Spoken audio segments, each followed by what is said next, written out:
The following is the production of WEGL 91.1 FM. That ball is gone. It's a walk-off home run for Stephen Williams. WEGL Sports, The Tigers are headed to the College World Series. where every Touchdown Auburn! Jacoby McClain! game They're not going to keep him off the field tonight. Holy cow! lives.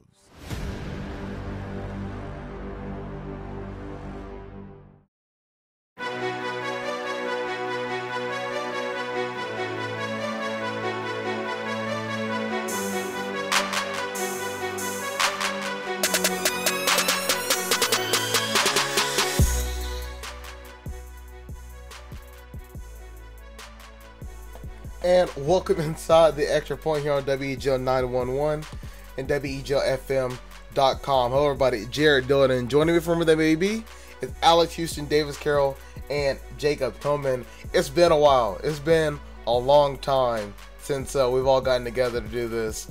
Alex, I'll start with you. How are you doing this fine morning? Well, I mean, I'm doing pretty good. Obviously, a very serious and important next few days going on. But in the world of sports, I mean, everything's going pretty good. Auburn's got a bye week this week. But, not much to complain about. With college football and NFL really ramping up, Maction is actually returning tonight, so that's exciting. I just remembered that. Don't tell me that. Maction's coming back. I mean, I think that's just America's conference. When you agree, it's just, nobody really hates the MAC. Debatable. Seriously, though. Davis, how about you? Like, you hate the Big 12, but nobody hates the MAC. Alex, it's my turn. Shut up. You shut up. Davis. It's my turn. Go. I went to sleep late last night. Took my melatonin, but I'm wide awake right now. I'm ready. I'm ready. I'm rearing and ready to go. Yeah, I took 30 milligrams. How much you take? I took like one little pill. It's like 3.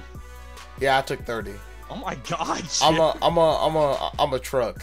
I need a lot to knock me out. Which apparently 30 milligrams is kind of high. You're not supposed to do that, but Yeah. I can tell you you're not Really? supposed to do it just by the sheer number compared to the single tablet one of mine. That'd be 10 tablets I take if I wanted to. yeah, I took And 3 would times. Not wake up. I would not be awake right now if I did that. I took 3 times as many as Davis about 8 hours ago, and I'm still awake. You So took. Yeah. No, you took 10 times as many. it does it 3 or 10. 10. Okay, You said man. 3, but you took 10 times as many, which is even worse. If my math is off, that doesn't bode well for me right now. And Jacob, how about you? How you doing today? Well, I did not take any melatonin because if I did, like Davis, if he took 10 of those pills, I wouldn't be here. Yeah, I'd be But dead. I'm doing well. Yeah, I don't think I've been on since the Braves collapse. So this is. Oh yeah, it's been a while. It's been a minute, and it's good to be back. Look, Missed a few interesting episodes. you needed a little bit of bereavement, and it's okay now. We haven't had a show since the World Series. Like the Yeah. World Series wasn't even decided in our last show. That's how long it it's was. been. When we don't argued think about it Terry was. McLaurin for an hour, we yelled at each other. Wasn't that the night of Game 6? No, that was last Tuesday. Are you sure? Yes. I thought our last show was on Game 6. No. Somebody check the calendar. I'm Maybe, not really- maybe the World Series was over. I can't remember. Look, things are going slow in my head right now. But pretty much all today we'll be talking about Auburn football, getting into the past NFL news, a little bit of NBA, baseball. I think overshadowed by everything. Baseball announced like finalists for AL MVP, NL MVP. I think Freddie Freeman's on NL MVP, I believe. Yep. Yeah, So he it's got Manny brought with the Machado. Gold Glove. Yeah, I think they announced Golden Gloves. So there's some baseball news out there. And college football. But let's start with college football. Let's start with Auburn. They got a massive win over LSU. Honestly, I can't even remember the score, but it was 40 to a lot, or it's 40 to not many. 48 to 11, am I right? Yeah. There we go. I'm sorry, Zal. I woke him up. I woke my dog up. But Auburn wins 48 to 11, and it was a relatively calm Saturday for Auburn fans because while the first quarter was like, oh no, this game's going to end 0-0, then the scoring started happening, and then you started feeling good about Auburn again. Like, where was this Auburn team? Now, once again, LSU is not its same self. That we gotta put that out there. LSU is not LSU anymore. But still, Auburn putting up 48 points. It was the biggest win in the series history. What's the big takeaways from Auburn's win against LSU? Well, you got to look at the offense and what Bo Nix did. I know that we've seen Bo Nix be great during her stadium, but it's still a dominating performance against the defending national champions. And even as you said, it's not the same LSU team. It's still good for them to really bounce back at the end of October. And, of course, you still have 2 losses already, so it's hard to imagine Auburn making a run towards SEC championship or things of those nature. But usually you see this kind of performance at the beginning of October, and Auburn kind of water finds its level in November. But it is interesting to see what might happen with this Auburn team going into November. Alex Davis. My biggest takeaway was not to do with the offense, actually, but to do with the defense, because a variety of things. One, I think we knew it going in, LSU had one of the worst defenses in the SEC. I mean, the argument could be had that they had the worst defense in the SEC. Of course, there's always Vanderbilt that's worse than everybody at everything. But still, I think we knew that, and the offense was supposed to score, and I think that everybody's biggest concern is that the offense is supposed to score a lot anyway, and they still managed not to. Of course they did, and it was obviously they looked great, specifically Bo at home once again. But, again, I think the defense was the story because, up to this point in the season, I mean, everybody had been sounding the alarms because, we had national championship level defense for the last 4 years. Heck, even the defense before Kevin Steele got here in 2015 was a pretty good defense overall. It had its moments, but even that defense was good. And, this defense looked a lot worse. People sounded the alarms, calling it a Big 12 defense. I had a friend of mine, I think, who called it the second worst defense in the SEC, only alongside, I think it was Ole Miss. And I was like, that's not correct. And, again, we saw this week, I mean, it's still a defense coached by the second best defensive coordinator in college football. Argument could be had for the best, Kevin Steele, who, I mean, again, the defense showed up and came to play and bought the offense time because, again, I think it was, you had the pick six, which wasn't a pick six, but again, you set them up inside the 5-yard line and then the fumble return, and it's already 14-0 without the offense really having to do anything at all.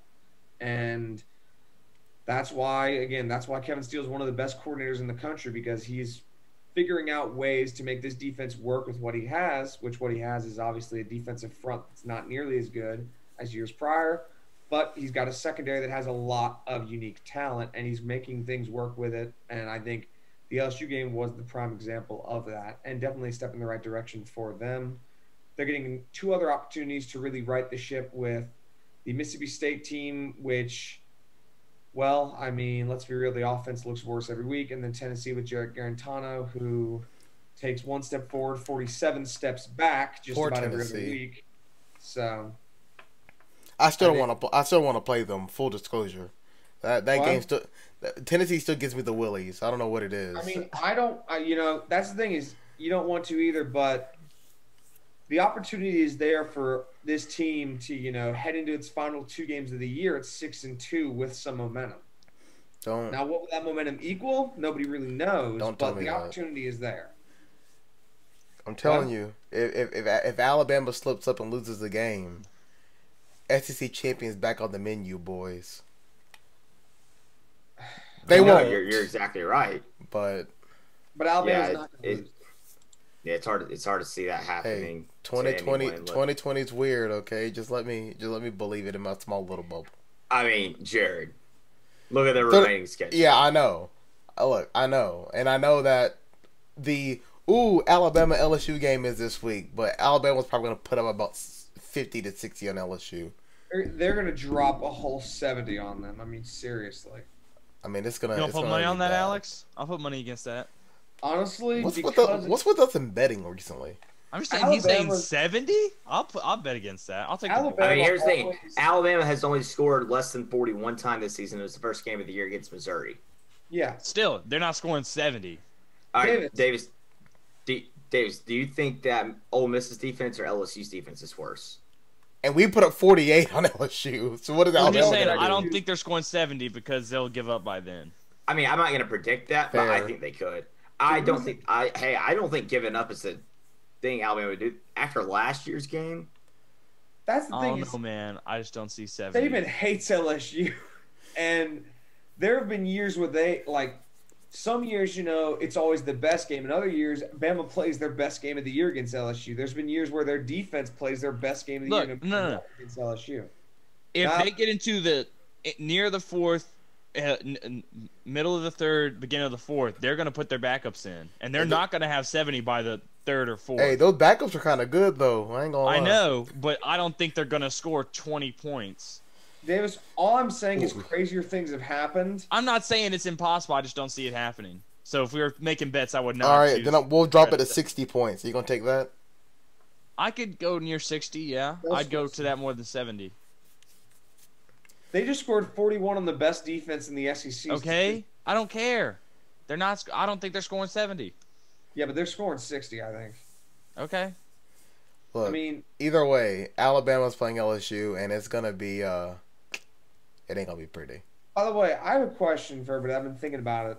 I was thinking about it over the summer, and now that it's happened, The summer. question, really is. How long you been thinking about this, bruv? What? How long you been thinking about? You better this? propose to somebody. I can't Since even last remember season. things for that I long. say this is probably irrelevant by now. No. It's relevant now and only now. So, the question is, how much of this season's failures do you put on Ed Orgeron? Because I maintain, at least in my opinion, last year, I'm watching that team, and my joke to my dad was every time Ed Orgeron's on camera, he's always got his headset up, and he's always just hunched over yelling absolutely nothing. So the point is that how much of this season falls on his shoulders as the head coach? I mean, so Ed Orgeron's just not a coach. Like in the game, he's not like Gus Malzahn used to be. He's a motivator. He gets his team to get fired up. We've heard it. We've heard his pregame speeches. We've heard all that kind of stuff. He's not out there to make sure that play calls are being made correctly. He's a CEO coach and he's a motivator. So I mean, yeah, it's his fault because he probably didn't make the correct moves in the offseason. I don't know if Bo Pelini is necessarily the best hire in the world because that defense is horrendous. You still have Derek Stingley, so it's not like, you lost a lot of guys on that team, but you still have the best player from second best player from last year's team back. So I don't know. By the way, I misspoke. Alabama LSU is not this week. It's next week. Yeah, it's not. Oh, Jared, come on. I misspoke. Look, it's been a while. All right. I just think that with Orgeron, it's like, people forget the fact that his first head coaching tenure, he was awful at Ole Miss. He wasn't good. He wasn't okay. He was downright terrible the entire time he was there. And then, he goes and he's a coordinator and it works. And then he happens to take over for two coaches who historically underachieved, I think, because he took over for Sarkisian, right, at USC in 2013 or whatever. Whenever it was like 2014 or something like that. He took over for a coach that historically underachieved and, won with the talent he had. And then I think again with LSU, he takes over for Les Miles, who historically underachieved at a school that he should have been a lot better at. And then it's like, there wasn't much he had to do. But now that he's been faced with it actually being his job 100%, I think he's kind of faltering. Because again, as you said, he's a motivator coach, but that only goes so far. And I think that I don't know. And I'm not saying he should be fired or anything, because again, what is LSU going to get in replacement? But I mean, without his coordinators, he looks pretty helpless. Hear me out. Gus Malzahn, straight flip. Let's give it a try. Oh, okay. Let's calm down for a second. Wait, Davis. Are you saying we should get Ed Orgeron and give them I Gus? was joking. I'm joking. Not So serious. what you're saying is, in a nutshell, let me see if I'm right in this analogy. Ed Orgeron's like Gene Chizik. He had that 1 year with a great quarterback that maybe the quarterback helped him out more than people realized and got in that national championship. and now it's going to be kind of doing this because. So what he I'm lost hearing that is Ed quarterback. Ogeron is Jason Garrett, just claps on the sidelines. He goes, "Go Tigers!" But reality. I mean, look, think about it. Okay, so Orgeron and Chiswick. That's actually what the analogy I should have gone to, and I thank you for bringing that up, Jared, because I mean, you got again Burrow and Newton. That's comparable, and Orgeron and Chiswick were both defensive coaches, and rather conveniently, after their first year, their defense or during their time with their teams, their defense was not to the level that it should have been. To the point is like, what are they here for? Like, you know, Orgeron is a defensive coach, and LSU's defense was bad last year, and they're worse this year, significantly worse this year. And I mean, I think we all remember, you know, 2011 Auburn's defense wasn't great, and then 2012 they were one of the worst defenses that's ever been put on this earth. I mean, I remember the 2012 Iron Bowl. It was missed tackles. Stop bringing up 2012. We try to forget that year. What? Stop bringing up 2012. We try to forget that. I mean, no, but really, I mean, you might remember that game. You blinked and you would see I think any Alabama player and 12 Auburn players just on the floor somewhere. 12. I think that's another coach hiring awful coordinators, and they don't know. I mean, Sheen's just knows how to coach because he was a successful defensive coordinator at multiple places, but that's true, and I'm not disputing that. And again, I think Orgeron's been a great coordinator. He probably at Auburn he probably was not doing much on the defensive side of the ball when it comes to, you know, in-game coaching. He's probably being a motivator, which he was good at in 2010, and then in 2012 the whole team quit on him. Yeah, and I'm not saying like, oh, you know, sound the alarms, time to fire at Orgeron or anything, or that either of these guys are awful coaches. I just think there's limits to what they can do, and I think they'll, you know, Ed Orgeron maybe like Chiswick is getting exposed when he doesn't have a top of the line team.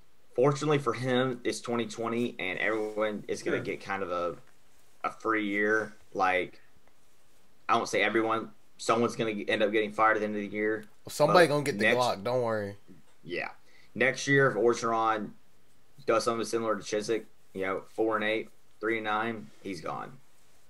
Yeah, I think because they might go 2-8, 3-7 this year if they have. Yeah, I mean and you know, again, I think he also gets passed because, you know, Brennan got hurt, which not saying that would change the result of the game against Auburn, but I think it definitely would have changed the gap of the outcome. I don't think it would have been 48-11. So there's that. But it's just interesting because, you know, college football is such a strange place because of the way recruiting is. You know, it's not like, say, NFL where there's a coach and a GM and the coach doesn't have to build the team. The coach just coaches the team that's built. But then in college, you are the GM, so you can sometimes save yourself by building a stellar stacked team, which we've seen. But then if you fail to do that, then you can get exposed on the other side, and then it's kind of, you know, kind of blows up in your face, which right now it is for LSU because they don't look very good at all. Well, that's just how this year's going to go for the Tigers over in Baton Rouge. It's not going to be pretty, but they believe in Coach O. So Go Tigers. That's the train they're riding on. Is Orgeron and Coach O, and you know, we need Jack in here to do his Ogeron. Jack is probably incapacitated right now after that. He does do a good Ogeron though. He does do a good Ogeron. Some other things looking at in college football, especially what happened last week. Clemson had a little bit of a scare against Boston College. However, they did come out with a win. There were a couple of upsets. When you look at Michigan State getting a big win over Michigan, West Virginia, which is blowing out Kansas State. Kansas State got exposed. The Big 12, I don't know who I said it to on Saturday, but I said, it may have been Davis, that Oklahoma State, it's a big game for them in the Big 12, which means they're going to lose. And then they did it overtime against Texas, 41-34. Obviously, Ohio State took care of Penn State. And finally, once again, North Carolina unmasked Virginia, big winner, 44-41. And Wisconsin, Nebraska got canceled. And Wisconsin's next game also got canceled, or I should say postponed, but canceled as well. So Wisconsin not looking good right now because of their COVID outbreak. A reminder: if Wisconsin misses one more game, then they are not eligible for the Big Ten championship. Oh, so that is that's not good. That you got one game to the season and now you're in we may miss championship territory. I don't know what that means for college football playoffs, but I gotta assume it's not good. I don't know if they'll consider them or take them or anything like that. I'll be honest, I don't think there's gonna be many non-conference champions. Well, I take that back. Who knows what the conference champions will look like? At this point, I'm just holding out hope that enough chaos happens for Cincinnati to make it to the playoff. Hey, they're there.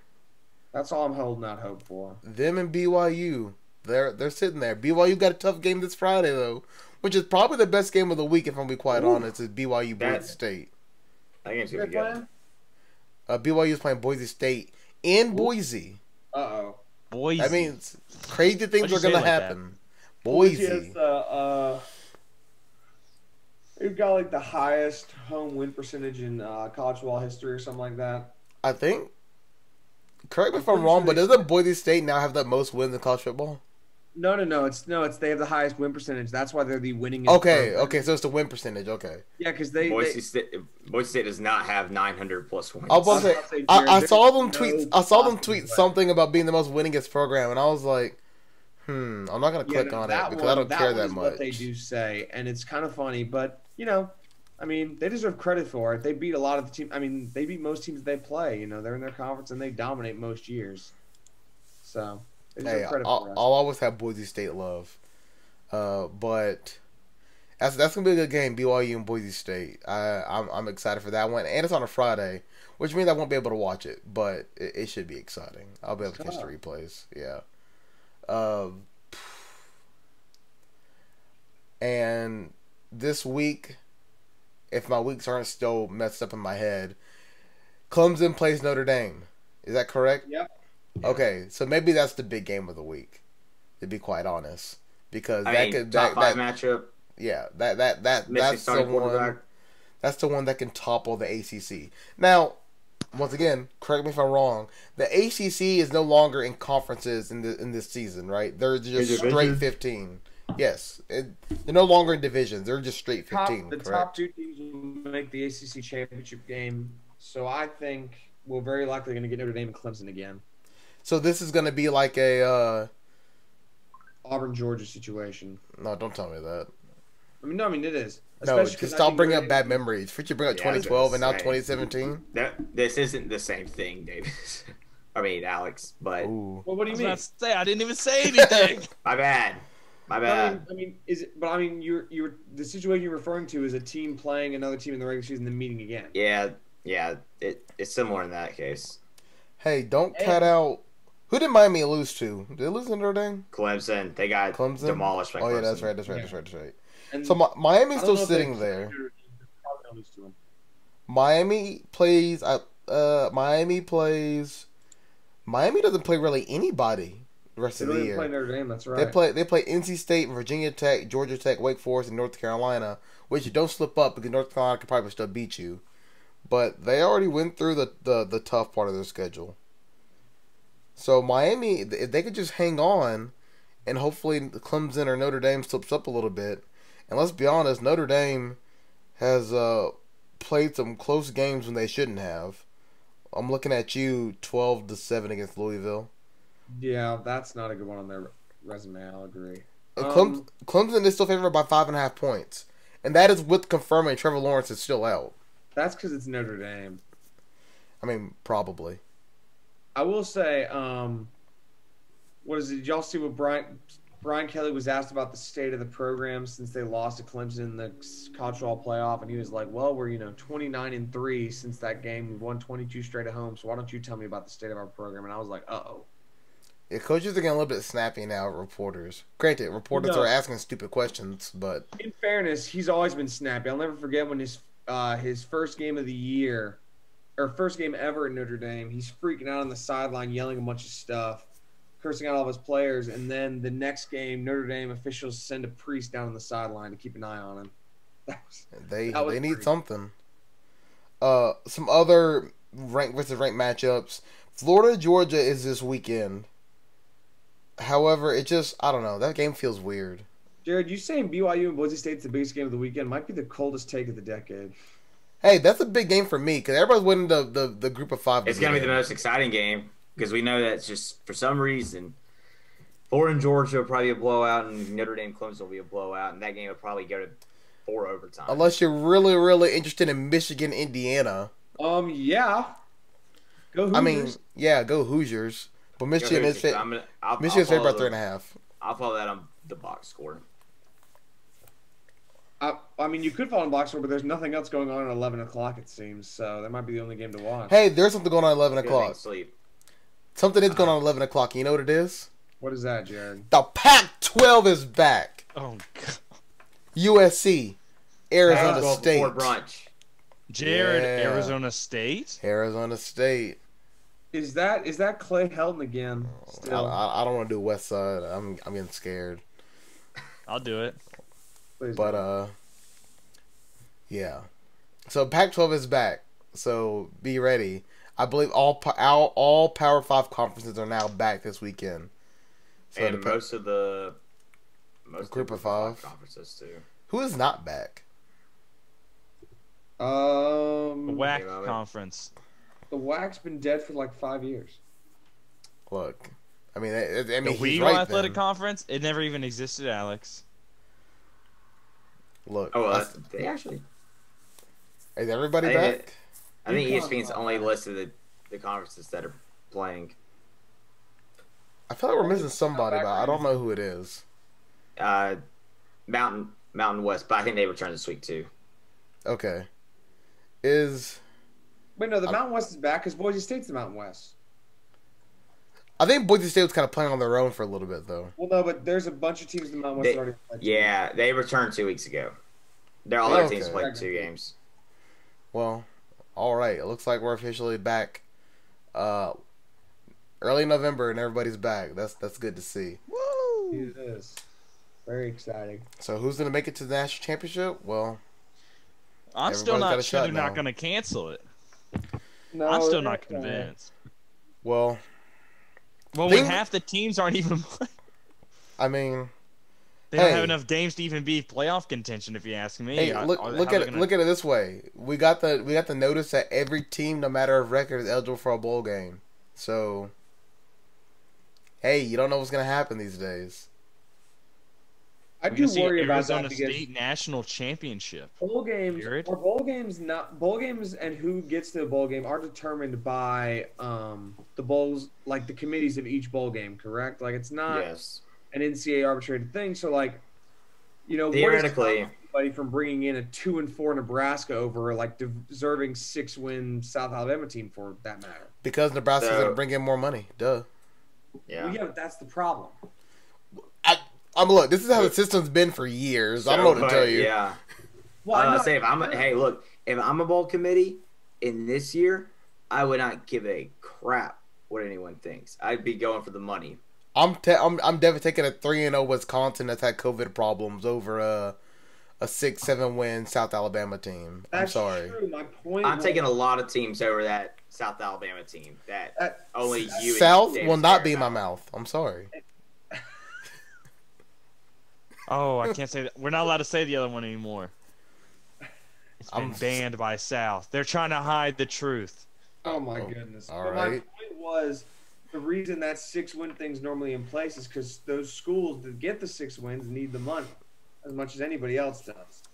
And in reality, while the Bulls also need the money as well, we could be in a very difficult situation. Well, you know who owns a majority of the bowls? It's ESPN. The number one, ESPN. the 1%. Oh. Okay. But yes. What? Did you say the 1%? Oh my gosh! Don't even Uh, whip out the Bernie impression, bro. I Please, will. please don't. Please, for the love of all that is good, do not. But man, I mean, Alex? Alex, you do bring up a great point. Those smaller schools need that money, especially these times, because hell, everybody needs money right now. Because who is it? Was Was it LSU that said they're going to lose almost $100 million because of this year? Yeah. So it's here's the thing. It's tough. I think the bowl games will continue, like, keep the conference tie-ins. I don't think they're going to shy away from that. So, yeah, no, we're not going to see teams get screwed over. I think it'll still be similar.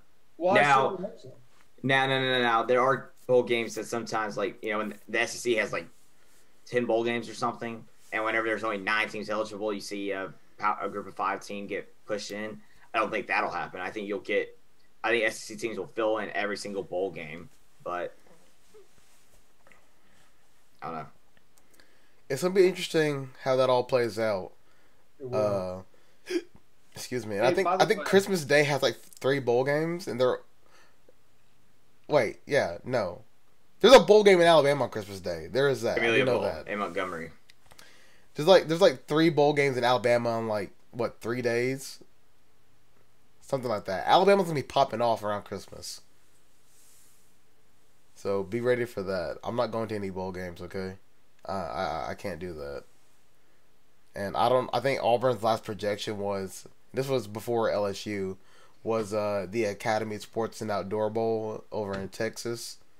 So maybe it's changed. I don't know. So I'm gonna go look that up.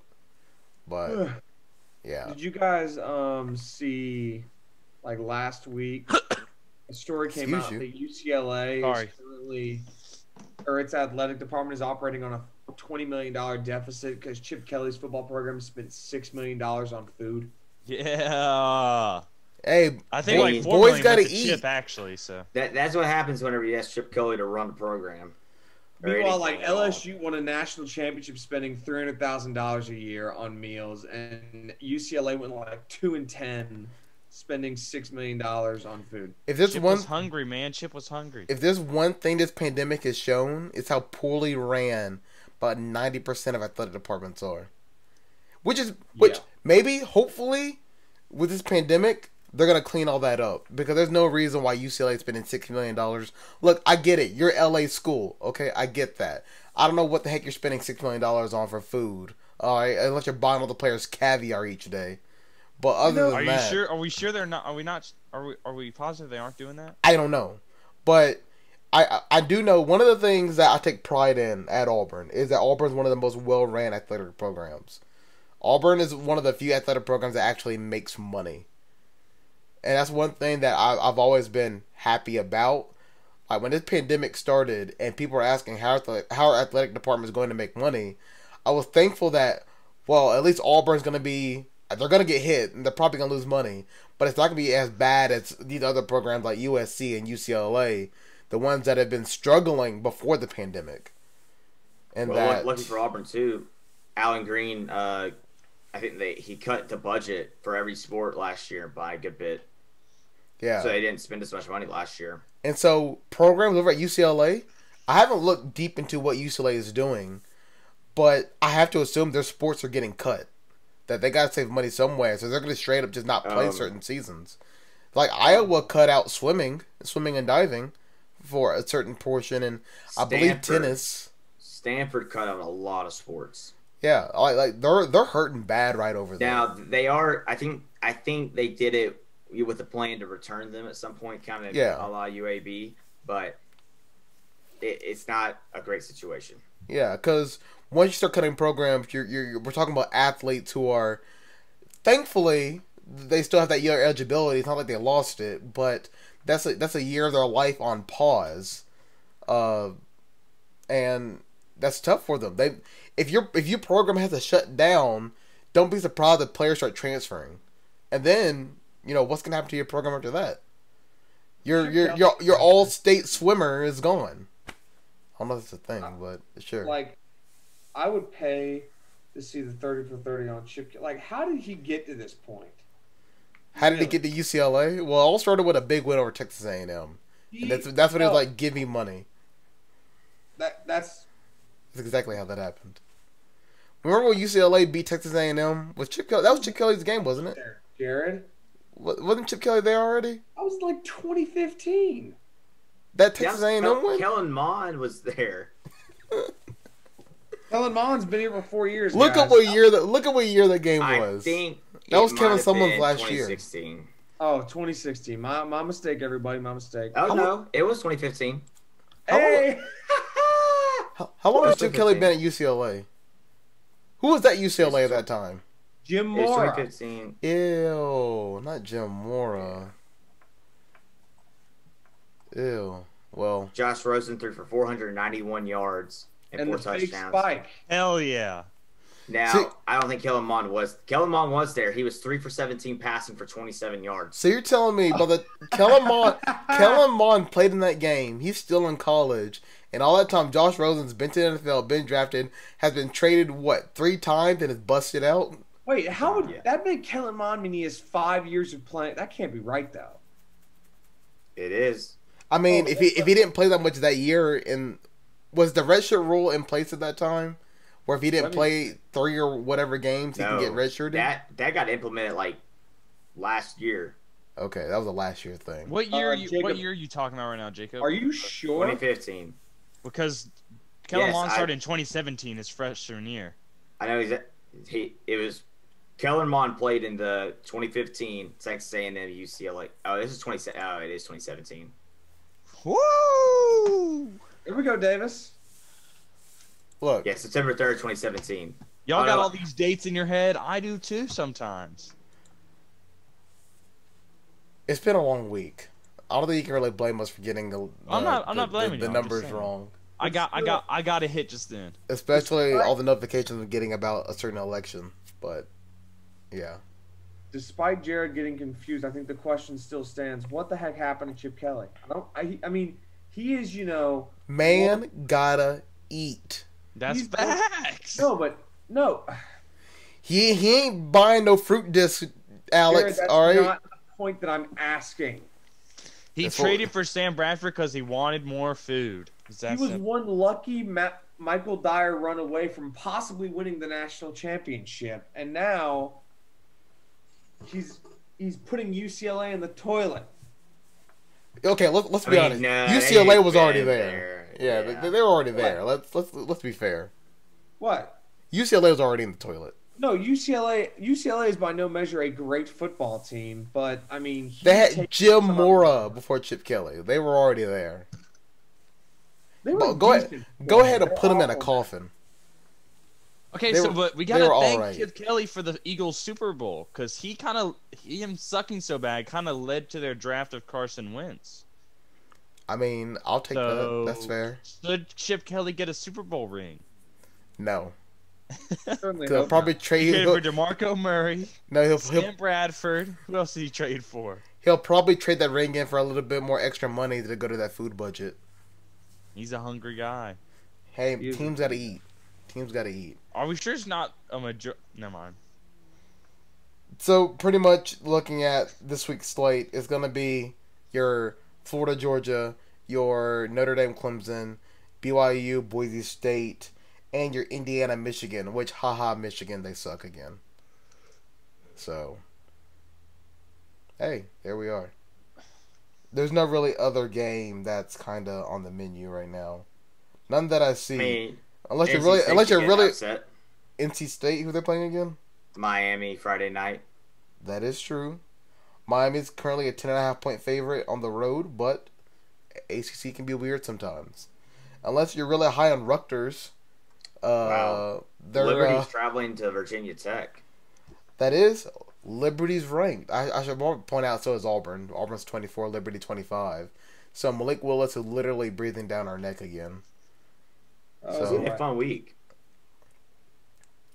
Yeah, so here's the cool thing about this Virginia Tech Liberty game. Virginia Tech is a 14.5-point favorite currently against number 25 Liberty. And if Liberty, I believe this is Liberty's toughest game on the schedule. Well, they have NC State and they have Coastal Carolina, so maybe not. Wow. But it's the first. Oh my lord. Imagine if Liberty and Coastal Carolina are undefeated going into that December 5th game. And you know what the I crazy? was saying it like last week or whatever, because I remember catching at the end of the schedule. I mean, that game. I need that. First of all, actually, I've decided that game will just make me sad because in a normal college football environment, College Game Day could have gone to that game at one of those campuses, and it would have been chaos because both those teams are probably going to make what? If they stay undefeated, they're probably going to be in the top 15. I mean, Coastal Carolina's already in top 15. Oh, yeah. Liberty's getting there. So if Liberty goes in and beats Virginia Tech and NC State on the road, yeah, they'll be top 15. Well, it's December 5th. What's happening on December 5th? Oh, Bunch that's of like SEC Auburn games. A&M and everybody. Yeah, but Auburn's playing A&M. They're not coming to Auburn for that game. Okay, let me okay. No, College Game Day absolutely goes there if it's a top 15 match if they're both undefeated. Because when's the next chance you're going to have to go to Coastal Carolina? Yeah, they're going to go there. And I don't think you got to visit that Chanticleers, bro. Oh, I agree they'll visit it, but I'm just talking about like what I mean. They're going to visit it, but it's going to be no actual game day environment like the standard. Oh, it's not going to be the normal. Like when they went to Pullman for Washington State and they were out there at 4 a.m. screaming the whole time, and it was just really cool. Like that's because let's see, it would be in Coastal Carolina, which obviously I mean I don't know anything about that, but it's okay because they're going to the Masters. That's different. Okay, what? Am I correct in saying that? Yes, next week they are going to the Masters. They're going to the Masters, so it's okay. Really? Yeah, you haven't seen the commercials? No, I haven't actually. Yeah, they're going to the Masters, and then maybe they'll go to I don't know. When is the NBA tip? December 22nd? Maybe they'll end up there. I don't know. Maybe they'll. We'll see. Is that it for college football? Oh. That was a good 40 minutes of it. College football, chaotic as usual. Do we talk about the World Series? That's long gone.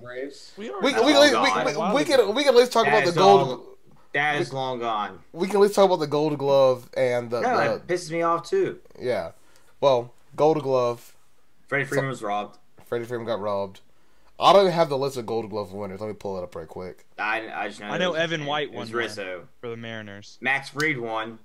That was deserved. Betts got his 5th straight Gold Glove. Can't argue with that. Oh, where can I find this list at? Here we go. Rizzo will never take winning Gold Glove for granted.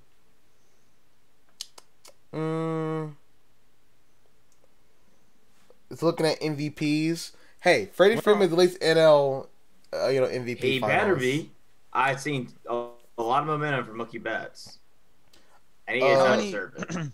What like have the other awards been given out, like Silver Slugger and all that, or like are those going to be later? Yeah, I think they're slowly trickling out. Okay, I guess the one part that's been the weirdest so far is the White Sox manager getting AL or getting a finalist for AL Manager of the Year.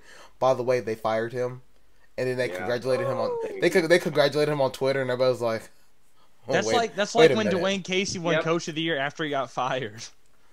Yeah, that's a or he was a scene. finalist or whatever. I remember. What? Okay. What are the White Sox doing? Exactly. What are the White Sox doing? Stupid. They fired their manager who got them back to the playoffs for the first time in I don't know how long, right? With a young team, and they're like, you know what? And in hindsight, he's a finalist, and they didn't know that, but he got them back to the playoffs. You had to know that he was going to be up there.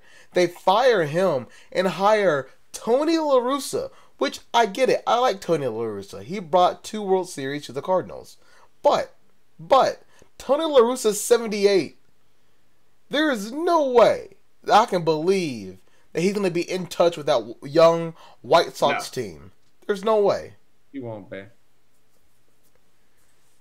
Like, what are they thinking? What was the thought process? No, the thing is, no one agrees with it except the 5 people up in the top of the organization. Like, even within the organization, people are questioning it. It doesn't make any sense. It's so bizarre. It's one of the strangest moves. No, I'll take strangest back. It's the most idiotic move of the season so far. I feel like. And that's even with, these cheaters getting looked at for hires. Okay, that's a whole other ball game. I don't want to get into that. Yeah, I mean, to be fair, that like I don't know if he's a good manager. Maybe he's not, because maybe he's had to cheat his whole career. But I mean, you're gonna get backlash, but you're probably gonna win with them. So yeah, it's just It's a mess. I'm still upset about the whole situation with the Astros. I shouldn't be, but I am. it's ridiculous. Rob Manfred's the new Roger Goodell. He gets booed more than Goodell did. Yeah, I'm about to say Goodell at least like laughs at it at this point. When he was getting booed at the World Series, that dude was tripping. He was like, I didn't think I'd get this kind of reaction. And Which is so dumb to not believe he would. he looked shocked that he was getting booed, and I think it kind of threw him off a little bit. But yeah, when you call the World Series trophy a piece of metal, yeah, people are gonna hate on you. I'm sorry. Even me, who doesn't even watch baseball that much, who got the Marlins and the Rays mixed up at one point. Yeah, no, you should be booed. I don't know how. I know why you still have a job. I know why you're still, commissioner. Don't get me wrong, but I feel like every situation that he's handled has been either bad or it's just been sloppily put together. Like, yeah. I don't even want to talk about the Justin Turner thing, about how he was playing in a game and tested positive for COVID and got pulled. Oh, buddy. Oh, yeah. What protocol was in place to where he had an inconclusive test, but you let him play anyway? I guess on the flip side of that is, if he tested negative and he didn't play and the Dodgers lost, that would have been bad. But if somebody's test comes out inconclusive, how do you not rush another test immediately? Well, that's they did. They tried to. They expedited it, but for some reason, it came back in the second inning and not any sooner. Like, well, there had to be a better protocol put in place. Because it sucks for the MLB, because the whole week, the whole playoffs, we haven't had any positive tests in 50 days or whatever. And then the last day of the season, you have it in the middle of a freaking game. And then, of course, he's out there post-game without a mask on. That's a whole other what the hell? Why? Did he say? I saw a quote where he was like, "Yeah, I didn't actually go back on the field, but I couldn't find that quote corroborated." He actually, if he actually denied that, I don't even know what to think of it. I just remember anymore. seeing that, but it might have been like a joke. It might have been fake. But I hope it was. I hope it was a joke. I just didn't. I tried to look it up. I didn't find it. I'm pretty sure it was a joke, as far as I can tell. But the thing is, it wasn't from a joke place. Is where I read it. Oh wait, hold up. Oh no! Don't tell me it's real. I need video. I wouldn't believe it any other way other than video. As far as I can tell, it wasn't like, so he didn't say that. However, the situation itself was not, just mindless, I'm going to go celebrate my team. Apparently, the league was there and told him not to go on the field, and he told them that he didn't care, and then, which that may have already been known, but that's what I just saw. See, Manfred is losing the league. The Dodgers and Turner were, insisting that he be on the field for the celebration, and Major League Baseball caved and let him go out there when they shouldn't have. But they should have put him on those big balls he roll in. That would have been at least funny. He could be like Bubble Boy. He could be like Bubble Boy. Because every week, I remember days when people were like, man, Roger Goodell is the worst commissioner in sports because of, this thing or that thing. Rob Manfred must have been sitting at home one day seeing all that plus and be like, you know what? I want people to say that I'm the worst in the history of sports at my job. Because he might be the worst commissioner on the planet. And hockey commissioner just like, thank God nobody knows my name. Wait, did y'all know that Bubble Boy's Jake Gyllenhaal? I didn't know that. Alex, Davis, that's the second time that's happened today. Stop that. What? It looks like a weird Cam Newton crossover. It got it. Look at him. Look at his hair. Jake Gyllenhaal really wore that. Look, you gotta do what you can for money. But that's baseball in a nutshell. Is there anything else in baseball that we're neglecting to talk about? Not at this moment. Alright, let's move over to the big leagues. Let's move over. Oh, I probably should say, just straight quickly, NBA news. I already kind of mentioned it, but it looks like they're taking a vote. It's not looks like. They are taking a vote on Thursday. And it looks like December 22nd will be the start date for the NBA, which is about, what, a month and a couple of weeks that's behind their usual schedule. I don't think they've dropped a schedule yet. I believe. For some reason, why are they doing a 72-game schedule? I have yet to read it. Like, I've seen that, but I have yet to read about it.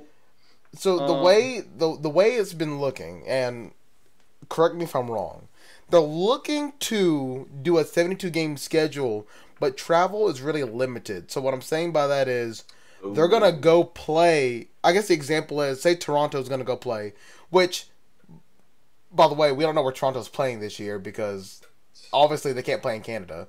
I believe the area they're looking at is Kentucky at Yum. Okay, so Toronto may be playing there, which that also means they got to coordinate with the college basketball team there, but that's a whole other story. But say you have Toronto, they're going to go play Boston, okay? So they're going to go play the Celtics. But then instead of traveling, over to Golden State, they're going to stay and play Brooklyn. And then they're going to Philadelphia. And they're going to go to Philadelphia. So they're in a region. They're going to be region locked. Yeah. So it cuts down on travel, and you're still playing the same amount of games, but thankfully all that travel will be cut out, which is a good idea. I don't know if you should play 72 games. I would be okay with, 60, but that's neither here nor there. Well, I think they want to change the whole NBA calendar. They might. It's true. And I think that'd be good. So, but, Jared, did you also mention that the reason they're doing it shorter than that is because their TV stations do not want the NBA to conflict with the Winter Olympics.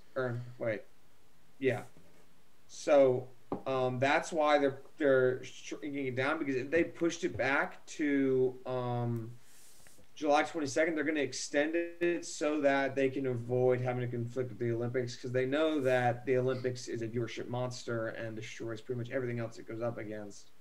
And I mean, that's fair. Don't mess with the Olympics. Don't mess with the moneymaker, because we need money right now. That's fair. In reality, they just need to start it and get it out of the way so they can do an actual full reset of the schedule to its normal or semi-normal state. I guess I want to push it back to Christmas. I had an idea. Okay, Dave, let's see your idea. Great. I talked about. Okay, don't great me, Jacob. I talked about it to Alex on my show. I thought it was a decent idea. Instead of having a 72-game season, so you let the players start later like they want to, so you miss the Olympics as well, but you have an in-season tournament, like a small one, like each conference or whatever, and you work it out, and it's just kind of like a bubble that ends just in-season tournament instead of playing the 72 games and then potentially getting a shot. Haven't they talked about that already? Or going to talk about that? If they have, they should get me on the freaking talking committee thing, because I came up with that. I think they've already East talked versus about West. They play each other since they're usually pretty close to each other. Except New Orleans is in the West for some reason. I can talk about that all day. Memphis. Yeah, I mean, you could just kind of maybe you could temporarily put those in like proximity to the other, so you don't have to travel as much. Kind of work that out. Get Toronto where they need to be. Have East and West tournaments. Then they kind of face off in another little bubble for the playoffs. Whoever the best teams are. I think that could work. I doubt they'll do it, but I think that'd be a good alternative. I want to say they already. I want to say they talked about it, but I can't remember. Great minds think alike. The tournament idea. Yes. They yeah, I know what you're talking about. I don't know if it's exactly what Davis said, but like there's been talks of like doing mini tournaments during the season. Stuff like that. But think about it. We have the all SEC football. That could be all East basketball, all West basketball, and then the bubble playoffs. I think that could work. Yeah. Sorry, I'm reading updates on things, but yeah, no, it's not a bad idea. It's just the question becomes: we're starting a little bit later, so shouldn't that mean we should cut out a couple of games? Apparently not. But I guess if you think about it, we do know that Adam Silver. They wanted 10 games. we do know that Adam Silver wanted to try to have fans in the arena, right? Socially distanced, like, Yes. most other places are. I don't know if that's going to happen. But it makes sense that you want to play as many games as possible if you have fans, because we need revenue. We want to make money. But I don't know. Things are going to be tough. For the Hawks right now, their arena's kind of a little bit flooded. If you didn't know, State Farm had a water main burst last night during the elections. And that's why Georgia is kind of off right now. So good job, Hawks. You did this to the country. Once again, Atlanta somehow screwed over the country, and here we are again. Yeah, so we're still waiting on Georgia. Thanks, Hawks. It's all their fault. Thanks, Atlanta. Hey, but at least it wasn't a collapse; it was just a burst. So there's that. Are we done with the NBA? Yes. Let's go on to the NFL. That's the bread and butter. It's been a while since we talked about the NFL. A couple of interesting things have happened. Mostly, I think we realized how bad the Jets are. And on top of that, we realized that the Cowboys may actually, I don't know. It's not good. Alex, You don't like Ben DiNucci? Hey, I love Ben DiNucci. Okay, but Alex, give us the NFC East update. What's happening over there? All right, so in essence, it is a 3-team race currently because the Cowboys are not in it at this point. I mean, they're in it. That's the ouchies. They're in it by the numbers because the NFC East is the worst division in professional football, but they are not because of the fact that they have lost games in their division to teams that they had to beat in order to really stick around. I mean, it really is anybody's race. Washington's schedule, as well as New York's schedule in the future, set up for an opportunity to win it, or at least take a lead in said division. Because if I'm looking at the schedules as we go right now,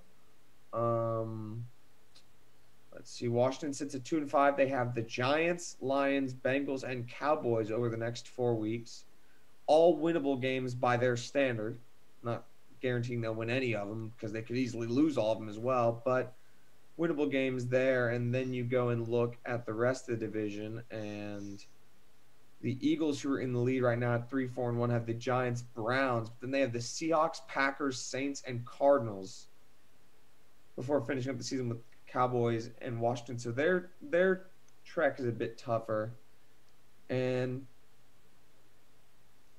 I forgot the Giants were 1-7. Yeah, I was gonna say, is it really a 3-team race? Why does it feel like it's a 3-team? Okay, because the Giants almost beat Tom Brady, and they're like, maybe they're not that bad. But then I'll say this: it may be a 2-team race, but it feels like because the Giants have looked decent, they just can't find a way to win football games. I mean, here's the thing: do we really think the Eagles aren't gonna win it?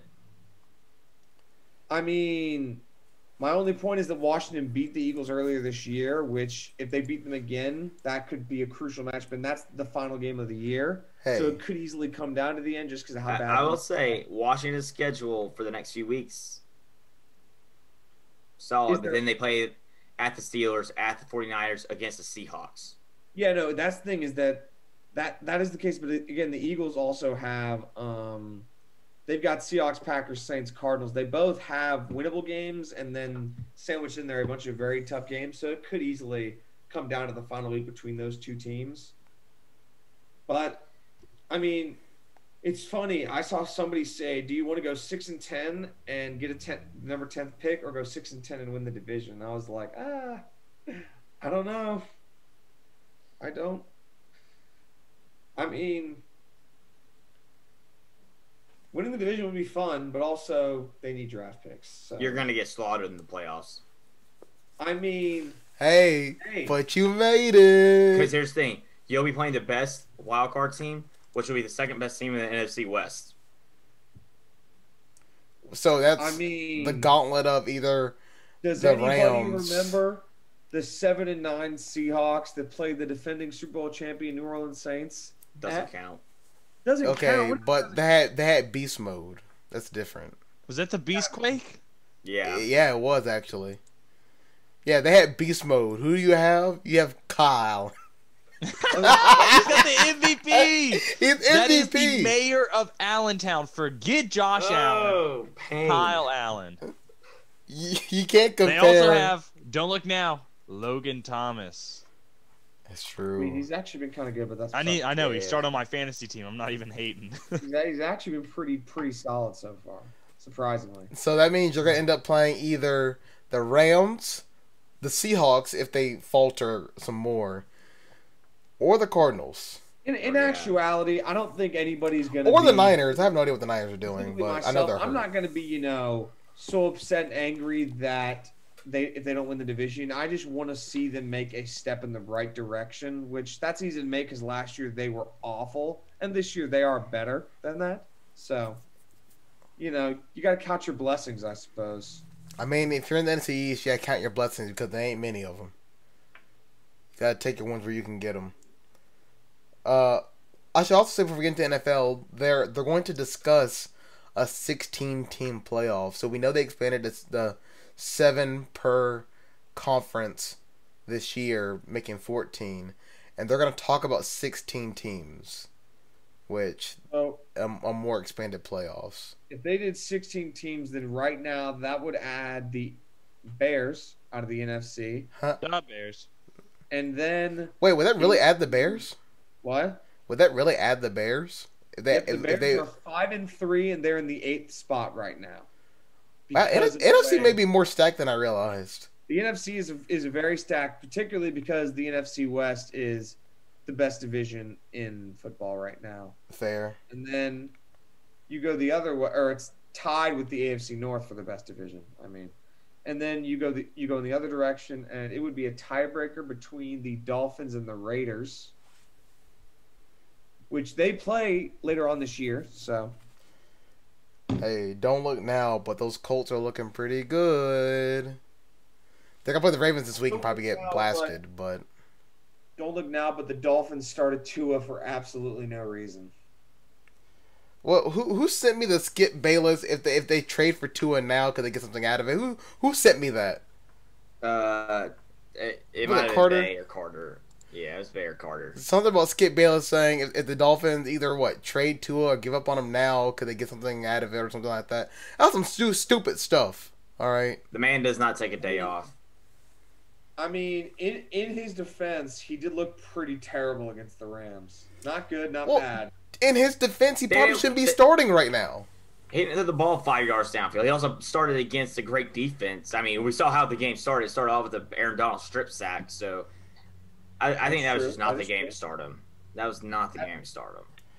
But I still think it's funny that is the point, and Fitzpatrick was doing good, and they still found a way to win in spite of themselves, which is funny to me for the Dolphins. I think just still tip your hat to the Dolphins because they're second in their division, which is more akin to the Patriots absolutely suck now, which I'm happy about. If there's one thing 2020 has bring me glee in, it's that the Patriots suck. So I don't have to listen to any more ignoring Patriots fans. It's only temporary until Bill Belichick just recollects the Infinity Stones and destroys the NFL again for another 6 Super Bowls. Not if we keep finding them draft picks. I know the game plan, Roger Goodell. Me and you, we're on the same wavelength. Don't worry. You really want to be on the same wavelength as Roger Goodell? I was gonna. Well, he's not the most hated commissioner anymore, so I guess. That's fair. That's true. Manfred has taken his spot. Goodell might get cheered at the next draft just because of the fact that people are like, "Hey, at least it's not this guy." And I you're don't think that many NFL fans care about the Major League Baseball.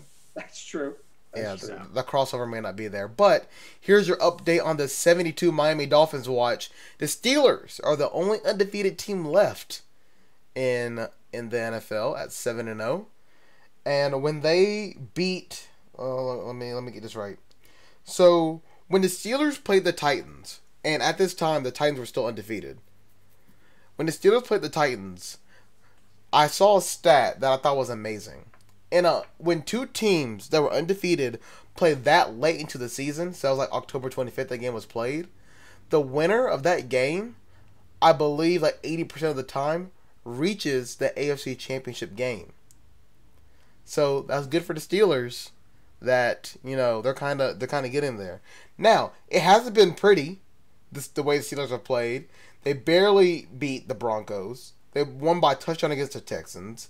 They won by 9 against the Eagles. They did blow up the Browns, so that was good. But you win by 3 against the Titans, 4 against the Ravens, and you didn't look particularly great in doing that. But they're winning. What they feel like to me is they feel like They play the Cowboys this week, so it's okay. They're getting to 10-0, by the way. Yeah. Yeah. Yeah, they are. Oh, God, they play the Colts. We all know they're going to get to 11-0 until they, run into the juggernaut that is the Washington football team. And, I mean, it's going to be a bloodbath, let me tell you that. Yeah, for one side. Yeah, I know. Yeah. Kyle Allen may be stretching off that field.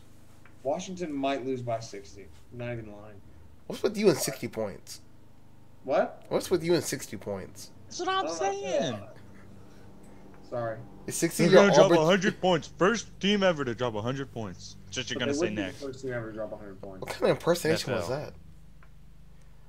that? But looking at scores from this past weekend, there was Thursday Night Football, which I won't get into because it's Yeah, we're good. look, dirty hit. Yeah, that's all we Dirty need to say. hit. That's all you Very gotta say. dirty hit. Very dirty Wait, hit. who's play? Huh? When Teddy Bridgewater almost got decapitated. Right. Okay. I totally blanked on that because he came back in, so I forgot that he got hurt. But yeah, Of course you did. that was tough. PJ Walker came in. He looked decent, but he just wasn't making his throws. He wasn't just. That's barely- Houston Roughnecks and former Colts practice squad player PJ Walker. Thank you very much. Let's get it right. Some scores. Colts beat the Lions 41-21. Bills over the Patriots 24-21. Bengals, big win over the Titans. That's surprising. Joe Burrow and the crew. Raiders beating the Browns by 10. Vikings, Kirk Cousins, big win over the Pack. Chiefs played around with the Jets. Dolphins beat the Rams. Steelers over the Ravens. Broncos, the Chargers. They are the best 2-win team that I know because, damn, they make losing look good. Seahawks beat the 49ers. The Eagles straight up embarrassed the Cowboys. And Danny Dimes, what a bad pump fake. Or what a bad hesitation on that play. 25-23 they lose to the Tom Brady Buccaneers. So the Chargers have apparently lost the last 4 games where they led by 16 or more. So I think the Falcons' curse is over, and now it's the Chargers' curse. The Chargers are like... What's the comparison for the Chargers? The Falcons. No, there's a better one. It's too arbitrary and kind of out there, so you may not remember it. But in 2016, Auburn softball was kind of a meme because they would blow a lot of leads when they switched pitchers. That's kind of what's popping in my head right now. That was also a World Series year, but there was a lot of times where Auburn would switch pitchers, and it was like, oh gosh, because things got really tight right there at the end. They're the Rays. Ouch. But, yeah, no, the Chargers are definitely having a tough time. Justin Herbert, he's a good quarterback. I know people kind of doubted Herbert, which, Davis was hating on... I remember. I told Davis that the Panthers should draft Justin Herbert, and what did you say, Davis? I said I didn't want him. I didn't say anything. Big memorable statement. I didn't. I wouldn't want him either. I mean, I just remember. I didn't want Tua either. If we had a chance at Tua, I didn't want him either. I wanted Joe Burrow. Well, yeah, everyone. It was Burrow or bust. We got Derek wrong. Brown. Now it's Brown or bust. Hey. Teddy B's looking pretty good. And, when you look at it, this is a decently good quarterback draft class that's coming out. So, you got, obviously, you got Trevor Lawrence, which he's going to the Jets or he's going back to school. He's going either go to the Jets or Clemson. I feel like it's either one of those at this point. He can come to the Panthers undrafted. He's just like, I won't go to any team besides the Panthers, and then y'all can sign me. Let's calm down with the conspiracy You remember how Bo theories. Jackson went 7th round because he said he was going to play baseball? Trevor could do that. Yeah, okay. And then you got the guy from North Dakota State, I believe. I can't remember his name off the top of my head. Trey Lance. There it is, Trey Lance. I want Zach Wilson. Zach Wilson from BYU. The Sam Howell is on there as well. I don't know how good No, he's gonna be. Sam Howell's next year. He's next year. I thought it was this year. Mac Sam Howell's Jones. a true sophomore. Joey Matt- Gatewood. Stop. Everybody just stop now. But there are some interesting quarterbacks coming out of this draft class that the Panthers or any other team could be looking at. I'm not really sure who's in the market for a quarterback. We know the Jets are at this point. A lot of teams. I would Like say a lot of teams. well, I guess Washington's in a market for a quarterback. See, a lot of teams are in the market, but I'm not sure how many teams are actually going to go after a quarterback. Because Yeah. I think a lot of teams will be able to trade back and get a lot of picks. There's a lot of teams that are like. Market? Say it again, Alex. What? Should the Giants be in the market? Yeah. Maybe You know- not. Maybe not too early, but Thing is, they're going to be early in the draft, so I'm saying, like, They shouldn't draft They the need- quarterback early. they need to No, bring like- someone in just they're to. they're 1-7 right now. They are the last place team in the NFC. They're going to be a top 4 pick if the draft started now. If you're the Giants, would you trade back for multiple first round picks and maybe take a quarterback like a 25 or something like that? Yeah. I would definitely get more multiple picks because I feel like, and this is me not watching many Giants games. I don't know if Daniel Jones is a lot of the problem. He is a problem because he turns the ball over a lot. That is one thing. But I think if you get him a couple more weapons, get him a very good offensive line, which if there's one thing I know about the Giants, I think the offensive line is not good. And strengthen up that defense, I think he'll be okay. I mean, yeah, but there's just there's a lot of times where I'm just watching it and like it's just he makes just such bonehead mistakes where you're just like, oh my god, it's like Favre, like Brett Favre, like for every great throw he'd make those throws. You're like, why on earth would you throw? Like, remember the throw against the Saints in like the NFC Championship game? He just Yes. inexplicably threw it across the field, and you're like, what? It like Jones seems to have a lot of those and a lot less, Favre miracles to him. And that's where just a lot of bonehead mistakes where it's like, dude, what are you even thinking about? Weapons or not, that wasn't the throw to make. I don't know, but I do know there are a lot of teams that are on like the edge of needing a quarterback, and some of them are good teams, such as what do the Falcons do? What do the Colts do? Right? Because their quarterbacks are out there in years, and we don't know how many years they have left. We do know that Arthur Blank didn't even commit to Matt Ryan past this season. They're just like, hey, let's just wait and see, right? Which was probably the right thing to say. But, there are teams out there that, Drew Brees. What's happened with Drew Brees? We know that Taysom Hill and Jameis Winston aren't the answers there. And we don't know how many years Drew Brees has left. It could be he'd be there for another 2 to 3 years. This year, this could be it. We don't know. So there's a lot of teams that are on the edge that may be looking for a quarterback. So keep an eye out for that. But now that we're kind of into the NFL, what's kind of the big takeaway now that we're 8 weeks through the season? You kind of look at the standings. Obviously, you got Buffalo, Pittsburgh.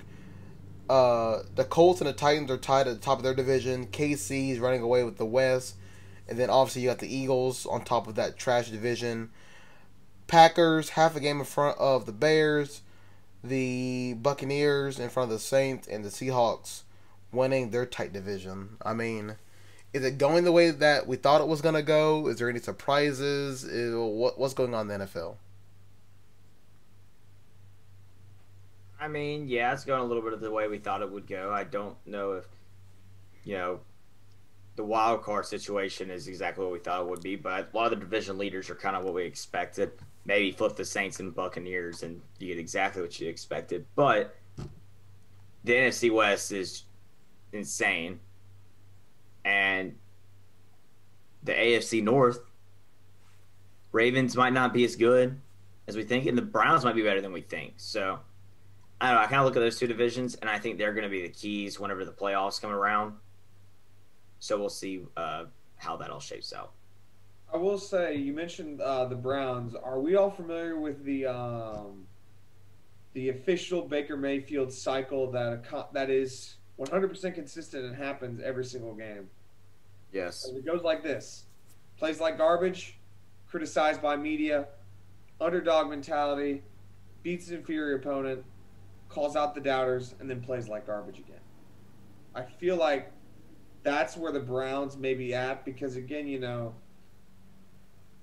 he loses to the Steelers, beats a bad Bengals team, and then they play the Raiders, and, they just look bad again. It's like, oh, Cleveland, why can't they sort it out? Yeah, the Browns look so good in the beginning of the year now looks not great. What? I said the Browns look so good in the beginning of the year now. I wouldn't say they look. Yeah, they had to. The Raiders game. It's such an odd. It should be an outlier, right? At the end of the day, when it's all said and done, outlier. It's and an the outlier. Steelers, also, that's kind of a tough game to win. Period. I think the Bengals game, what they did, coming back in that game, I think that's very impressive. And how good Baker was in that second half. That's true. But then you look at the Raiders game, you're like, OBJ going down can't be what did that to the Browns. Well, there had to be other things that are going on. Also, do you want to? They didn't even trade Njoku at the end of the day. I don't know if you guys have seen their schedule, but this is pretty insane. The Browns are 5-3. In their 5 wins, they have scored 30 or more points. In their 3 losses, they have yet to score more than 7. You said they looked pretty good at the beginning of the year, Jared. I think you've forgotten their season opener. They lost 38-6 to the Ravens. Well, yeah. But other than that, hey, wins. Alex, remember the quote, Alex. If you take out all of my losses, I've never lost. It's facts. But their wins are the Bengals twice, Washington, Dwayne Haskins' worst game of his career with 3 turnovers, Dallas with that insane game when Dallas almost came back, but then Odell was like, I got the jet sweep or whatever. And then the Colts, which is like the one sort of outlier there, because the Colts being 5-2. But yeah, don't remind me of that. They've beaten teams they should beat, even though, again, the comeback against the Bengals is good, I agree. But they've lost teams they're supposed to lose to up until this point. I don't know. They're weird. They are Yeah, weird. like if they score more than 10 points, they're going to get to 30 and win. But if they don't, they're going to score like 6 or 7 and lose. That's the trend so far. Pretty much. That's the trend. It's crazy to me that it's that wide ranging. Like they score 38 plus, or they can't even get out of the starting gate. That is such a drastic difference between the two games. So games this week, we're looking at Packers 49ers on Thursday, and then some big games: Colts Ravens, Seahawks and Bills. That should be fun. Bears Titans. Panthers play the Chiefs, so God bless. That's not going to end well. I'm going in. First game back. Ready for an upset. What? Isn't it McCaffrey's first game back? Yep. Maybe. I need McCaffrey and Pat Mahomes to do good. Oh, that's tough. Looking for a high-scoring game, then. Yes. We do have Raiders Chargers. That should be fun. Dolphins Cardinals. Kyler Murray versus Tua. That should be interesting. And That Josh could be Rosen's just there. That could be Josh Rosen's just sitting there, just like He's on the practice squad, so he's not going to be there. Oh yeah, he's not. No. Yeah, I was gonna say he's on Tampa Bay's practice squad. That's right. Oh, He's still in Florida. Yeah, he's not even Miami's practice squad. He's still nearby. That's oh my gosh. And we do have a edition this week of the Tank Bowl. We have the Texans and the Jaguars squaring off in the AFC South showdown. Woo! Both teams 1-6. Hey, Randall Cobb's going to give me 18 points this week. It was a tie between whether the Jaguars and Texans were the Tank Bowl or the Jets Patriots were the Tank Bowl, because either game only has 2 total wins for both teams. That's brutal. So Monday Night Football should be fun, right? 2-5 Patriots versus 0-8 Jets. Yeah. I think, though, we got to talk about the fact, why on earth did the Packers not make a move at the trade deadline? They never do. Why? Alex, you're not even a Packers fan. Why do you care? I get so frustrated just from afar at the acceptance. What moves do the Packers need to make? They were going to trade for Will Fuller, but they couldn't agree on a price. And Alex is acting like it's the end all be all of the team. No, it's not the end all be all. No, you're just going like you're like these in trades. Davis. Am I missing something? Funny. It's funny to me just like. Is there a reason why ESPN Matchup Predictor has the 49ers at 60% chance to win this game? Because the Packers played pretty bad last week. But it's the 49ers. Nick Mullins. Don't sleep on the Nick. 49ers just wheeled out Jerry Rice out of the nursing home just to play this game because they have so many players out. He'd still ball out, man. He would, too. That's an amazing part of it. The reason I reacted like that is because it's a microcosm of the problem where the Packers... I understand why. I know the Packers don't make any trades. They don't draft and all that. I know. But you're like doing the Temple thing. You're like, oh, my God. You're like, I need a cigarette. I mean... It just doesn't make any sense to me because they have the best quarterback in the NFL and they don't do anything with it. I know you've been saying this for the past 3 years. They're never going to do anything with it. They got rid of Jordy Nelson. They got rid of Randall Cobb, and who they bring in? Lazard, Richard Rodgers. Getting rid of Randall Cobb is a good move. Hey, they also have Vontez Randall Cobb's Scantling. balling out right now. The Packers have wide receivers. They're not very well known, but I think Aaron Rodgers makes them good. Well, yeah, but that's the issue. But if you could have a better receiver with them that he could make better, then that'd help you out. It's like, they waste their first round pick on a backup quarterback. Then the issue is trading for a receiver good for them in the long term, which is why they wouldn't trade their second round pick for Will Fuller. Even though Will Fuller, A, is good, B, is young, and C, is a receiver. But no. I really don't get it, to be honest. Hey, look on the bright side. You know what this week is? Correct me if I'm wrong, but I believe this is the week that Antonio Brown comes back. Oh. Unless it's one more week, because there may be some COVID protocols he has to go through first, and then he has to practice a little bit. But I believe we're past that point, and that he could play this Sunday. If not this Sunday, definitely next Sunday. And on the flip side of that, I believe Des Bryant won't be playing this week, as far as I know. Is that he'll be playing next week. He's on practice squad. Yeah. So, hey. Those are two big wide receivers that I didn't think I would hear in 2020. Antonio Brown. Well, I did know I would hear about Antonio Brown. I just didn't think he'd be playing for a team. And then Des Bryant, who is looking ready to hear about Josh Gordon. Track. Where is Josh? How is he doing? Seattle. Is he okay? Seattle? Really? Wait, he should move to Oregon. Is he playing? No, he will soon. He's I forget what he's doing. Is he serving a suspension too? I'm gonna look it up. He might. I hope Josh Gordon does well. They need the Seahawks. Oregon for him. The Seahawks gave an update 3 days ago. We really don't know and don't have contact to speak of. We don't know any more than you do at this point. We're just waiting it out. They're waiting for the league to reinstate him. Oh, I thought they're waiting to hear from Josh Gordon. I was like, oh my God, he's missing. That's what it sounded like for a second. That's how the first part of that quote read very much like, "Oh, we have no idea where he is," and I'm that's like what happened like a month ago, where a month or two ago, where the Mets couldn't find a player or something like that. And they didn't know where he was, and they announced it on Twitter, and we're like, I didn't have Cespedes when they were in Atlanta, so everyone thought he went to Magic City. Yeah, it's like. Wait, do you remember when the Bills signed Dree Archer and he just never showed up? And they're like, "Hey, Dree, where are you?" Hey, bro, where you at? We got a game they soon. traded for him or something. He just never showed. Good Lord. It's like stories like that is just so weird. It's like, how did you get to this point? Where I think that about the Cespedes thing, they said that they went to his hotel room and he was packed up and gone. Homeboy just left. He just left on his own. It's such a scary situation if you're an organization, but it's like, wow. That's something I would do though. Knock. It's time for the game. Oh my God, where is he? Man. I don't know who's the most high profile player to do that. Just not show up. And they didn't know where he was at. Granted, I guess you could say Wade Boggs did that one time. I know he. I was going to say, granted, I don't know a player, but I do know a team did that one day. That was the Colts when they left Baltimore. they woke up the next morning and they're like, yeah, guys, we're gone. Goodbye.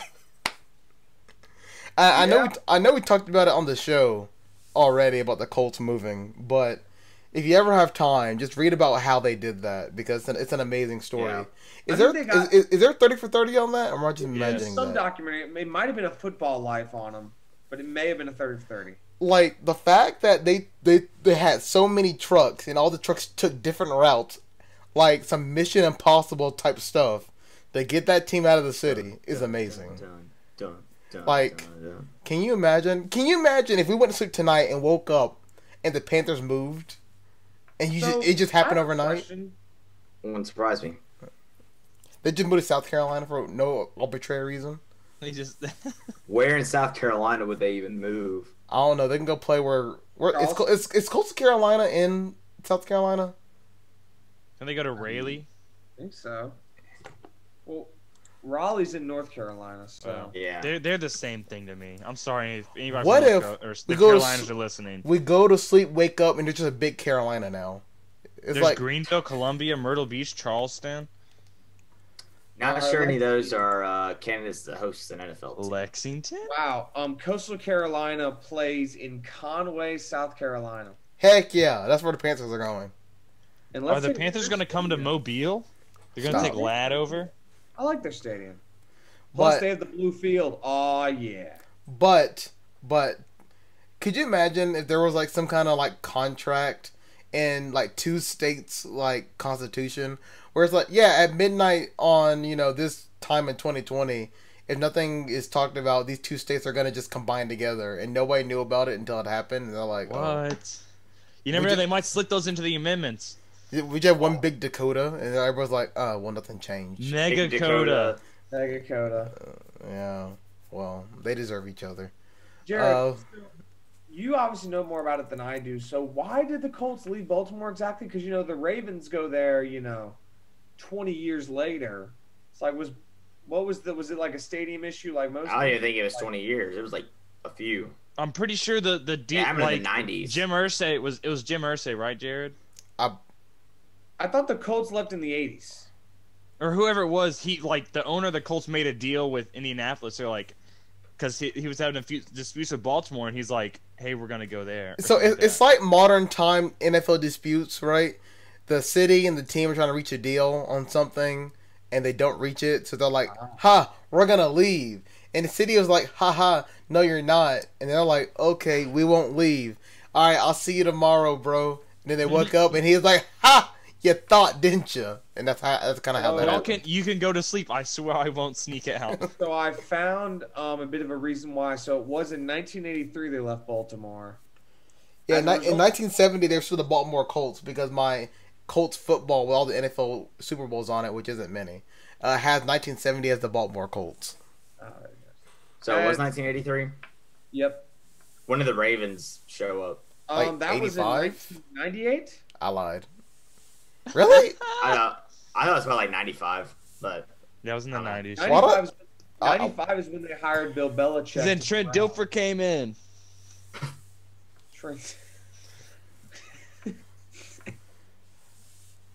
But yeah, the Colts can't lose football games in the NFL and still win. That's true. Whoa. That is true. These deep. are straight facts. Hey, you want to know another fact? No team has ever lost a game where they were winning at the end of the fourth quarter. Oh my gosh, that's I'm crazy. just saying. Never. Guys, Never. And the Falcons Falcons aren't on there. what happens here on third down will affect what happens on fourth down. Ooh, good. I'm just saying, if defense wins championships, you know why? Because no team that has scored 0 points in a game has ever won. Wow. I'm The just NFL saying. the NFL should make a negative point rule. if you're just so bad, you start I disagree. I disagree. Yeah, that's gonna backfire every on the Panthers four and somehow. out, every really bad 4 and out where you don't gain 7 yards, you lose a point. That'd Make it interesting. That would make it interesting. No, I'm good. I'm good on that. Because It then it was gets what brought if I down. just came with a really awful idea and shared it. Because- with the group? because- That's funny, Alex. That's funny. That You're not rule, even making a joke. that You're just- rule will get brought down to college football. That's some trickle down economics type stuff, and Auburn's gonna suck because of that. Yeah, That doesn't work, Jared. yeah. Gus It's- is gonna have a clause in his contract. If he leaves the country in most negative points, he gets a 6-year extension. Oh Lord. Hold on, let me check right quick before we end this. I just want to make sure that there isn't any other NFL stuff we got to talk about because the trade deadline was a bust. There wasn't anything that happened. Yeah. Hey, here we go. AB is active and he will play against the Saints, so that is a thing. That's Fun exciting. times. Let's see. The Titans released Vic Beasley, so that's I something. mean, he had one good season anyway. Oh yeah, here we go. Jimmy Garoppolo. See, that's another thing about why this Packers 49ers game is weird. Jimmy Garoppolo's not even playing this week. Neither is Source Kittle. And It's ESPN Nick Mullins. and Jordan ESPN's Reed. FPI Jordan has Reed's the on IR. 49ers at a 60% chance to win. Who's their tight end? Jordan Reed's hurt too. Probably me. What, Jared? I probably gotta go suit up soon. I got the jersey. It I don't know. fit very well, but I got the jersey. Let's see. But the Titans released Vic Beasley. Remember, they brought in Vic Beasley and Jadeveon Clowney. And I believe they have no sacks on the season. Neither one of them. And Yeah, it's- they spent like a good chunk of money on them. They've both been just They did. bust. So they just said, Beasley, get out of here. And like Jadeveon, it's only a 1-year deal, but the moment the season ends, we're going to throw you out a la Fresh Prince style. So, yes, Davis, I know what I did. And now, another thing, the Cowboys are, by the way, just so you know, the Cowboys are 0-8 against the spread this season. That's historic. That doesn't really happen a lot. But the Cowboys are a double-digit home underdog for the second time in the Super Bowl era. That's how bad this season's been for the Cowboys. Second time. I mean, I'm just having fun with it because they're so bad. Hey, but when they rebuild and reload, you better watch out. What do you mean rebuild and reload? I mean, let's be fair. Before the Dak stuff happened, we already knew the Cowboys were really hurt. I mean, they're missing half of their defense. Yeah, and they spent all their money on the defense, and the defense is bad. They don't have enough cap space. Yeah, but they're gonna get everybody back when they get back from injury. They just got True. Sean Lee back this week. That's not gonna do much, but they're also their left tackle's out for the whole season. He's one of the best left tackles in the league. Davis, You're gonna fire Mike McCarthy at the end of the season anyway, so. Jared, Just hang on like now. their defense is healthy. They're just bad. They're healthy now, but they're still missing a couple of guys on either side of the ball. And Dak. Which, if Dak was still playing, they win a couple more games. This is the different story we're talking about. But the Cowboys, with a potential, what? We're looking at top 5 to 7 pick. That's dangerous. Because Probably top 5. yeah, that's dangerous. I saw this put out by somebody, and I want to share with the group and see what you think. All right, this will be the last. This will be the last thing. Yep, because I got to go anyway. But the Cowboys continue to lose, are likely a top 4 pick.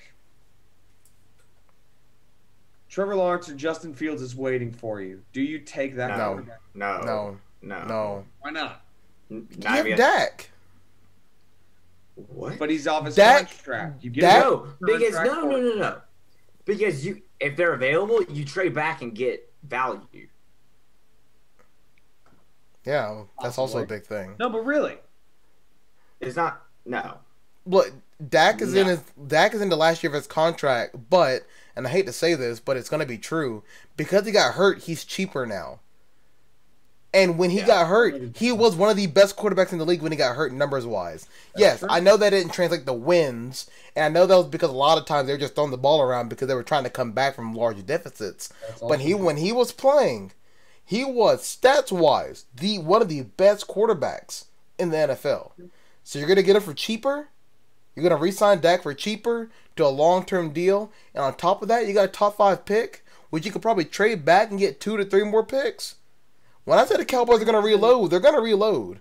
The reason that this idea has been put forth is because of the fact that they can re-sign Dak, and you're right, they can re-sign him for cheaper. But all their money has been tied up in players that have not. They have money tied up with Jalen Smith. They have money tied up with DeMarcus Lawrence, Zeke, Amari Cooper. everybody. That offensive line that has been hurt and also not playing that great anyway. They've got more money in the defense. Leighton Vander Esch, Sean Lee. The fact is, they will sign Dak. They will get draft picks, but they will not be able to make any moves whatsoever. The team they have now is the team they will have in a year from now. And I think they're fine with that. I think they know They're if not good with Dak. Dak was good, but the team itself is not good enough. the team this year was not good with Dak because they were injured a lot. because they were injured. They're going to get healthy. The linebackers are all just banged up and not able to play. Like when I said the Cowboys were probably the most injured team in the beginning of the year. It was really, really bad. If they get healthy, they get Dak back on a better contract for the organization, which is a horrible way to put that, and they have a lot of young rookies. The Cowboys will be, and the way the NFC East is trending, the Cowboys will be just fine. I don't know. I think the Cowboys will be okay. If you take a look back early in the season at how many people were out, which I'm not kidding when I say half the defense was out. Half the defense was injured. Offensive line looked like a dang checkerboard, right? With how many people they were just plugging in. I think they'll be okay. Who knows? I think they'll be okay. Just a thought, just something I saw. I was curious. I ain't drafting Justin Fields or Trevor Lawrence. The basement and the ceiling is a lot volatile with those two than it would be with Dak. You know what you're getting with Dak. That's not an argument anymore. But with them, you don't know what you're gonna get. True. I guess that's my biggest thing. Don't take the gamble when you already have. I don't want to say the sure thing, but you already have a solid piece. Don't take the gamble. There's no reason. You can spend that top 5 pick. If you stay at the top 5, right, don't trade back. You can spend that on an offensive lineman or a good defensive back that's probably coming out of LSU. I don't know. I just assumed that. DBU, am I right? But maybe. What? I don't know. I said something about DBU, but that's pretty much it. Is there anything else? We're all good? Well, alright. That'll do it for today. Thank you guys for joining on this show. First time back in so long. We're moving to Monday, Wednesday, right? I think we discussed that. Yes. It's just a lot better for us as we're in the crunch of the fall, school, and making sure that nobody flunks out, because that's a whole another issue that we gotta take into account. Oh, you need to study for your test, Davis. She moved it to Friday morning. Hey, that's good. So I got all day to work on other things. But it's good to be back. And I guess I'll see you on Monday when a lot of other things blow over. And we see what happens. So stay safe out there. Have fun. No Auburn football this week, so you don't have to worry about that. But the end of November's coming up, and we know what that means. That means Iron Bowl's not too far from us. So be ready for whatever that's going to bring, because that's going to be something. Alright, well, that does it for the show today. Thank you, Alex, Davis, and Jacob, for joining me on the show. And we'll see you again on next Monday. Remember, I can't remember if the exact dates are still the same, but you have the scoreboard Thursdays at 4 Central on WEGL 91.1 FM at WEGLFM.com. And you have From the Bench, hopefully I got this right, from 5 to 6 on Fridays? 4 to 5. 4 to 5. It's okay. Dang. I always think it's 3 to 4 and always get there too early. I thought in my head that it's probably the same time as the scoreboard on a different day, but I just, dang, I was close. Hey, yeah, tune into the scoreboard. I was listening the other day. They were doing fire. That other guy on the scoreboard, I don't know who he is. Yeah, that guy's that Bay Marks is a bum. It's maintenance. I gotta go. All right, here we go. So that does it for the show today. Thank you, Alex, Davis, and Jacob, for joining my show, and we'll see you guys again next Monday.